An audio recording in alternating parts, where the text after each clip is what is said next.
Welcome to a new story of this aquarium. For some people, it really is a story because they cannot understand how there can be a planted aquarium without a filter, without water changes, without any water movement, without the addition of carbon dioxide, liquid fertilizers, or root tabs. Although it started as an aquarium that uses the Walstad method, where some filtration is still used and limited water changes are also made, over time I made some changes so that I currently consider this aquarium to be low-tech. An ecosystem that only uses a LED lamp. And when it's the cold season, I also use a heater. A year has already passed since this ecosystem was born, during which time I have witnessed some things that do not respect the rules of an ordinary planted aquarium. I will tell you what surprised me. I start from the opinion that each such ecosystem is unique, which is why you cannot compare it with another ecosystem of the same kind. Everything the ecosystem contains makes it unique. The water used, the substrate, the fish, the plants, the light, even the daily food given to the fish. I didn't want to intervene too much in the ecosystem, and I was really curious to see what happens when something is wrong. This is what happened with the invasive species of snails. We all know that you wake up with these snails in the aquarium without wanting to. And then they start breeding uncontrollably. That's what happened in this aquarium too. Several species of invasive snails arrived in this aquarium, breed in large numbers. Then the surprise, their number decreased. This is curious because both fish food, which floats on the surface of the water, and shrimp food, which falls to the bottom of the aquarium, end up in the aquarium. So there is food. The aquarium also has biofilm and pieces of dead plants that the snails can feed on. But despite all that, the snails did not invade the aquarium. None of the 4 invasive snail species. If snails are an indicator for water quality, what does this mean? The water quality is bad and the snails do not breed excessively, or the water quality is good and the snails do not breed excessively. Regardless of what is happening and what is the reason why they are not breeding uncontrollably, this is surprising. In the first months when I noticed the existence of snail species considered invasive in the aquarium, I was already prepared to buy assassin snail. This is surprising in a positive way. I guess they don't really like a water parameter. But as long as the fish, shrimp, and plants are fine, I will not interfere. But I think the biggest surprise is actually a combination of several elements. There is no filter, no water movement, and no water changes. Wow! When I hear what I have listed, it seems incredible to me too. What happens to the water in this aquarium? Why should filters be used in other aquariums? Why do you have to do water changes in other aquariums? Why do you have to have good water circulation in other aquariums? There is a very elaborate scientific answer. Do you want to hear it? Wait, I'm not going to explain something like that now. I will try to tell you my opinion as simply explained as possible. The aquarium you see was designed from the beginning as an aquarium that can maintain itself. An ecosystem. If I start doing water changes in this aquarium, I will probably spoil its balance.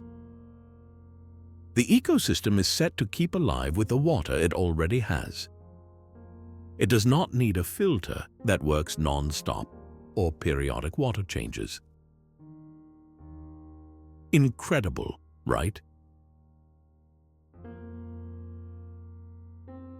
The mechanical filtration of the aquarium was taken over by snails, shrimps, worms, and other very small creatures that live in this ecosystem. Eat excess food, decaying organic matter, free-floating particulates, and other debris from the water. This helps maintain water clarity and prevents the buildup of toxic substances. The substrate ensures biological filtration, house beneficial bacteria, Nitrosomonas, Nitrospira, and Nitrobacter, that convert ammonia and nitrite into harmless nitrate. This process is essential for maintaining a healthy environment and preventing fish poisoning. Plants play a crucial role in maintaining ecological balance.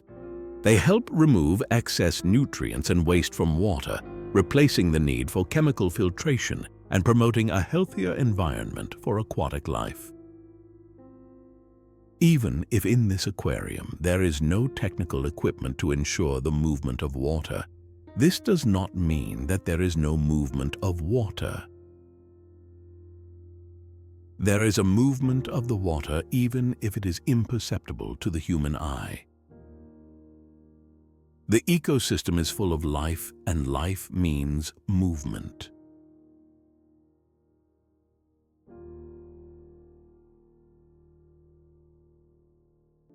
When the plants in this aquarium grow bigger, I tend to trim them so as not to overshadow the smaller plants. I did the same with this plant.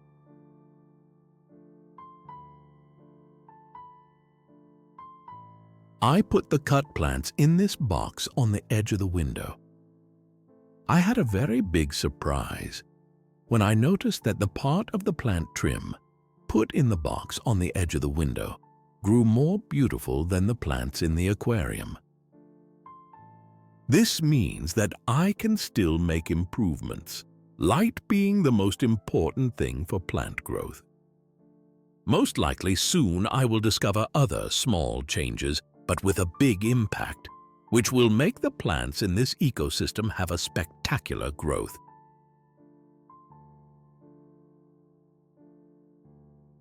The next thing that is not usual, it is really bad if you do this because it can disturb the balance of the ecosystem. Refers to the number of fish in this aquarium. From the very beginning, I set out to have a small number of fish in this aquarium so that the ecosystem can support the amount of poo made by the fish. Ha! I said it directly. For this reason, many use only one fish, usually a betta, in an aquarium similar to this one. I've had this fish before.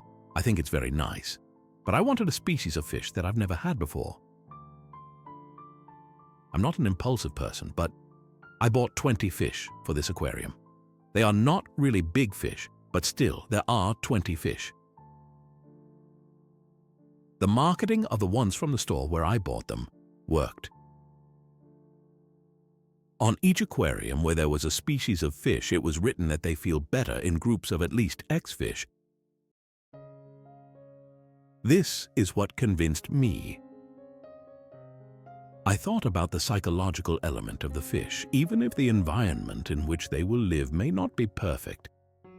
The fact that they are a larger group, they will feel better.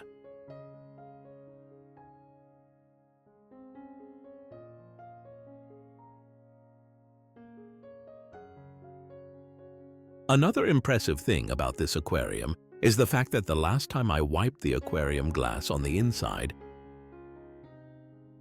was 7-8 months ago. And that's not because it was dirty with algae, but because it was loaded with something whitish in color, which you couldn't see. But it didn't allow a good focus during filming with the macro lens.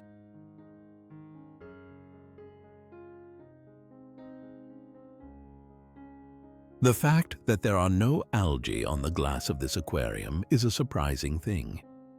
Less maintenance. I would like to thank the team of snails and shrimps who made this possible.